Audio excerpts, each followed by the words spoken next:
Hey guys, welcome back to some more AFK Arena. Today we're on the YouTube account. We're going to be going through the Cursed Realm and also the Nightmare Corridor, showing some of the best in slot formations that we see in there. Now overall guys, some of the unique heroes that we're still seeing used, and a lot of players were kind of questioning why we're still seeing these heroes within a lot of the wish list, even though they're not seeing as much utility. And I want to go through there with the leaderboard, go through some of the formations, and show you what is kind of going on here with some of the anomalies and some of the builds that we are seeing within here. Now, the first team, of course, we do have Scarlet. Now, Scarlet, still a huge priority to build when it comes to Lightbearer. She is a driving force in there. And this also does have the Awakened version of Leica. Now, they are still running Orthos within here, which again, these are whale comps. These are the best in slot comps. But you'll see when Orthos ults, you actually have that Awakened version of Leica. That is still going to be attack, which is huge, guys. Now, coming right out of the gate, you can see it is Scarlet. Of course, Leica is in the very top. We do have you can see the little effect on the ground that the boss is bringing. But when Orthos does ult, it is going to allow Leica to go ahead and continue doing damage. Now, one thing you'll notice in here, guys, is we are still running Rain. Now, Rain is, of course, with the 3 of 9 furniture, going to give a damage amplification factor in there. But giving Leica the ability to ult with one single target is what really amplifies Leica's damage. If you have multiple targets, it kind of breaks a bunch of different ways. But in this formation, and a lot of them, guys, just like Scarlet, the beams are coming down to one target. It is doing the exact same with Leica, guys. The beams are coming down as one single target. And then, of course, Blade Ridge is just amplifying the damage that we're doing in here, buffing up the targets. And right there's the ultimate ability where when Orthos ults, meaning that it took 22 seconds to get the first build down. Now, looking in the second one, we still have Rem. And interesting enough, guys, we are running the SP effect, and you only need one single copy of the Awakened version of Aziz to get the effectiveness within here. So even if you just have him at Legendary or just have him at Gold, it is still going to work in this formation. Now, of course, this one is the Howlhound, the Cerebus in here. Crowd control, boom, frozen. That is what we're looking for, guys, is the freezing of the crowd control right there. We have the lion up here doing a lot of damage. But again, very high amounts of damage in a very short amount of time is what really goes through here. Now, of course, we're going to have the amplification factor of Rem combined with Trishea. But of course, the twins. The twins are really, really big in here, guys, when it comes to speeding up or super cycling this formation. Makes a big difference in here with the ability to burn down these targets. That is the reason why when you look at heroes like the twins, they are still one of the absolute top priorities within AFK Arena because it is still unique to them, the haste and the ability that they do run, that players look for and that everyone still uses within these game modes, guys. Boss fights, twins, Temporal Rift, twins. There are a lot of different places where the twins are being utilized. Now, this one, of course, we have Liberta in here, and then we do have Olgath in here. Again, kind of a very similar situation with this one. Now, of course, it is running the spider in here, but you getting buffs in here from Saurus to keep everyone alive. You are also getting buffs in here from Tamaris. You are getting a lot of damage out of there, or the debuffs from Oberyn in there. And then, of course, Olgath doing a lot of damage, and Liberta, which is still just an absolute broken hypo or celestial hero that we have within AFK Arena.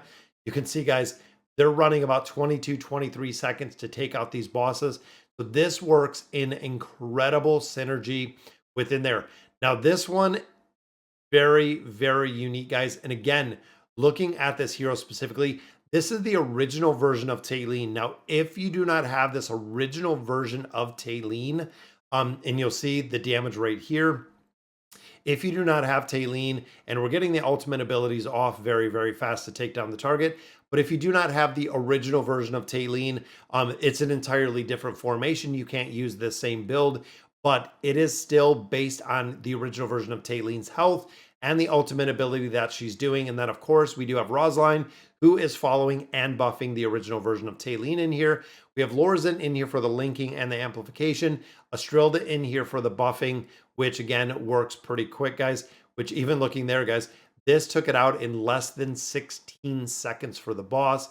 Then, of course, the Radish in there. Now, the Awakened version of Athalia. This is another one, again, tier list wise. That I get a lot of questions on. When it comes to the awakened version of Athalia, guys, there is not a place this hero is not being used, which is kind of crazy. And even looking at Talisman, doing a lot of AoE damage in here. Very cool. We have Athiel in here, of course, with his skin, buffing up heroes. So we have Palmer for buffs, Bathiel for buffs, Ivan for buffs, Scrag for buffs because of the invade that we're seeing right there with the awakened version of Athalia, making the damage amplification, the not only the damage, but also the energy regeneration. Again, that Scrag brings super, super strong when it comes to Athalia, putting out almost 19 billion damage in that formation. Again, a little crazy. And then the final one is back to Crescio. So interesting enough, guys, he has been kind of worked out of a couple formations, but this is the first time that we are fighting the Raging Cannon. Now, the Raging Cannon, of course, has a dynamic. You can see the bar right here on the bottom, but Crescio is doing a ton of damage. Buffs from Sophia, buffs from Jerome in here, crowd control from Brutus, and then, of course, buffs. When it comes to Demia, guys, the combination of the amount of support heroes and the mage kind of support mix makes it really, really strong in here. And again, doing over 10 billion damage in the formation for Crescio. So again, looking big picture, guys, at the primary heroes that we see within AFK Arena, all of them are present. Even looking here, guys, the awakened version of Leica in Scarlet with Liberta and Tricia. In here we have, or excuse me, with Rem and Tricia in there. Then we have Liberta and we have Olgath. Even looking here, the original version of Taylene, we have the awakened version of Athalia, and then we do have Crescio. So a lot of awakened heroes, including the awakened version of Belinda, not being used within this formation. Then, of course, you look back at the Cursed Realm and looking at the leaderboards in here, you'll see the awakened version of Baden, again, tier list wise, is still #1 for this game mode. Is even though he's the first version of the awakened heroes that we got, he is still very high on the tier list. Not only here, guys, we're seeing him still used in a lot of different formations, which of course, this one is just all buffs and crowd control. So literally 5 targets right here, but it is putting everyone together. Queen keeps them together. Mortis buffs. Lorzen will buff and link them together. Queen, of course, keeping them together, doing damage. Oden teleporting them with his displacement ability, putting them together, and then literally allowing Baden to just rock the AoE damage in here. Then, of course, the spider, you can see these little spider buffs that are buffing right on top of their head, which is how the spider works, guys. Works perfectly. And again, the awakened version of Baden has been in the Cursed Realm for a crazy amount of rotations in here and still runs true even as we've switched heroes in and out. Baden has still stayed since he has been released. Now, this one, of course, the awakened version of Belinda. When you look, we have Palmer as a buffer. We have Jerome as a buffer. We have Ivan as a buffer. We also do have Kanice and Rook right here as a crowd control, kind of as a buffer. And then, of course, Belinda doing the damage in there. Now, this one, the original version of Taylene, again, showing up in all of these different formations, in all of these different game iterations. Also seeing her within the Treasure Scramble based on the stall team, the awakened version, or excuse me, the original version of Taylene still being used in there. And then, of course, it is run again in conjunction with Orthos to be the best in slot. And then looking some of the other ones, guys, right here. Now, surprising enough, we are not seeing Lady Simona at this point. We are seeing her in some formations on the test server. Right now, it's just a little bit too early, but even the best in slot in here being that awakened version of Shamira. However, we're not running her SP effect. We are running Sophia's SP effect in here and the awakened version of Solus. So again, a pretty interesting dynamic in there. Then they're running Guineas with Tamaris. Again, pretty interesting. Still seeing Matria being used. Now, of course, the interesting one with this as well, it is a heavy crowd control team. Brutus, crowd control. Amelia, Leonardo, Khazard, crowd control. Matria in here still doing the most damage, but also being a hero that is not running with other hypos other than Khazard right down here makes a very interesting formation. And then a lot of these do have the last formation hidden. There we go, guys. So this one a little bit different because Athalia is actually, or no, that's the same. That was the Nightmare Corridor. Athalia in here again with Liberta. And again, you can see this is the formation that we're running in the Nightmare Corridor. I believe just dropping out Liberta for another hero. But looking at the Awakened version of Athalia, running with Tricia, running with Orin, running with Demia, works incredibly well. Again, running Talisman.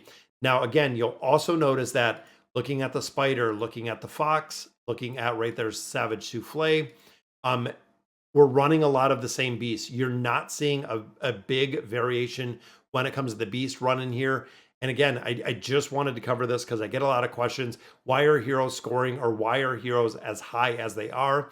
It is because they are still being used, guys, in a lot of different game modes. And there is still a lot of utility for some of the older heroes.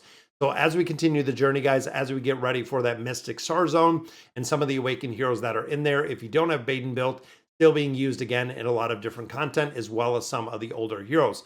All right, guys, so that'll do it for today's video. Let me know in the comments what you guys think. And as always, thank you guys for watching.